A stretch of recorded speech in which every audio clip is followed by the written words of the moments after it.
মানুষ ততদিন পর্যন্ত কল্যাণে থাকবে যতদিন তাড়াতাড়ি ইফতার করবে। মাগরিবের আজান দেওয়া হলে কি ইফতারের সময় হয়? অনেকে বলে আজানের সময় ইফতার করা ঠিক না, কারণ আজানের জবাব দিতে হয়। ইফতারের সময় কখন হয়? এর উত্তর হলো সূর্য ডুবে গেছে, নিশ্চিত হয়ে গেছেন ইফতারের সময় হয়ে গেছে, আজান হোক বা না হোক। দিন ততদিন পর্যন্ত জয়ী থাকবে যতদিন পর্যন্ত মানুষ তাড়াতাড়ি ইফতার করবে। 1 মিনিট, বিজ্ঞাপন, পোস্টার, লিফলেট যাতে সবচেয়ে আগে ইফতারের টাইম দেওয়া আছে তার হাফ মিনিট আগে আপনি ইফতার করবেন। যত আগে দেওয়া আছে যেটাতে সব আগে, আপনি তার হাফ মিনিট আগে। কথা বুঝেননি? তাহলে আপনারটা রাসূলের কথার সাথে মিল হলো তাড়াতাড়ি। আর যদি সতর্কতার জন্য 3 মিনিট দেরি করেন তাহলে এটা হয়ে যাবে ইহুদি খ্রিস্টানদের নীতি। আমার কিছু করার নেই। আপনার ইফতারের টাইম হয়ে গেছে, আশেপাশে আপনার মাঝহাবি ভাই বা অন্য ভাইয়েরা দেরিতে ইফতার করবে, আপনি তার পূর্বে এই টাইম হওয়ার সাথে সাথে ইফতার করবেন। ওদেরকে বুঝিয়ে দিবেন যে এটাই টাইম। সূর্য অস্তের সাথে সাথে সাহেব ইফতার করবে। সূর্য অস্তের পরও 2-3 মিনিট দেরি করতে হবে। তাহলে আপনি 2 ঘন্টা দেরি করেন, ক্ষুধার্ত হয়ে পড়বেন, নিস্তেজ হয়ে যাবেন, ক্লান্ত হয়ে যাবেন। আপনার ক্লান্তি আল্লাহ অনুভব করে আপনাকে সব বেশি দেবে কি বলেন দেখি? কেন দিবেন না? 3 দিন না খাওয়া থাকেন, ক্লিষ্ট ক্লান্ত হয়ে পড়েন, আল্লাহ সব দিবেন না, কারণ আপনি তার প্রিয় নবীর বিধান মোতাবেক এই কাজ করেননি। তো এই জন্য সূর্যাস্তের সাথে সাথে সাহেব ইফতার করবে। তাই আমি বলছিলাম যে ওদের সাওম সাহারি ইফতারিতে তফাৎ, আগে সাহারির দেরিতে ইফতার ইহুদ নাসারার স্বভাব। রাসূল সাল্লাল্লাহু আলাইহি ওয়াসাল্লাম সূর্যাস্তের সাথে সাথে ইফতার করেছেন, এটাই সুন্নাত, এটাই রাসূলের আদর্শ।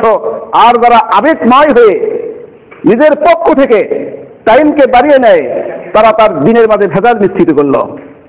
স্বচ্ছ শরীরে ভেজাল মিশ্রিত করার কারণে সিয়ামের সেই গুরুত্বপূর্ণ সব থেকে আল্লাহ পাক তাদেরকে বঞ্চিত করবেন।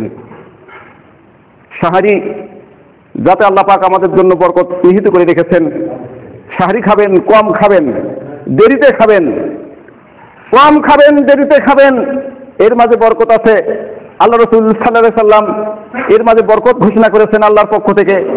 তারাবি এই আমলগুলো নিয়ে বক্তাদের মুখে ফেনা ছুটছে, অসংখ্য বক্তব্য পাওয়া যাচ্ছে, কিন্তু সঠিক কোনটা?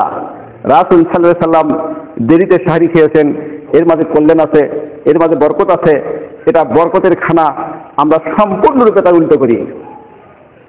সাহারি খাবেন, কবির সুরে বলতে হয়, জাগো জাগো জাগো মুমিন সাহারি খাওয়ার করে, সাহারি খেলে বরকত হবে, শক্তি পাবে ধরে।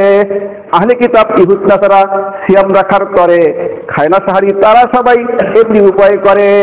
হিন্দুরা সাহারি খায়, খায় কি? খায় না, তাদের সিয়াম ব্যতিক্রম ধর্মী সিয়াম, ওটাকে রোজা বলা হয়। আপনি যদি দেরিতে ইফতার করেন তাহলে ওদের রোজা রাখলেন, আপনি সিয়াম পালন করলেন না। আপনি তাড়াতাড়ি পেট ভর্তি খেয়ে ফজর নষ্ট করলেন, আপনি সাহারির বরকত থেকে বঞ্চিত হলেন, আপনি অন্য জাতির সদৃশ্য হয়ে গেলেন, ইহুদিদের সদৃশ্য হয়ে গেলেন। আল্লাহ নবী বলেছেন, যে ব্যক্তি যে জাতির সদৃশ্য অবলম্বন করে সে তাদেরই অন্তর্ভুক্ত। নাউজুবিল্লাহ। তাই তো কবি বলেছেন, জাগো জাগো জাগো মুমিন সাহারি খাওয়ার করে, সাহারি খেলে বরকত হবে, শক্তি পাবে ধরে। আহলে কিতাব ইহুদ নাসারা সিয়াম রাখার করে, খায় না সাহারি তারা সবাই এমনি উপায় করে। তাই তো ওদের বিরুদ্ধে নবীদের নবী সরোয়ারে আদেশ দিলেন সিয়ামকারীকে সাহারি খাওয়ার করে। জলদি জলদি ইফতার করবেন না?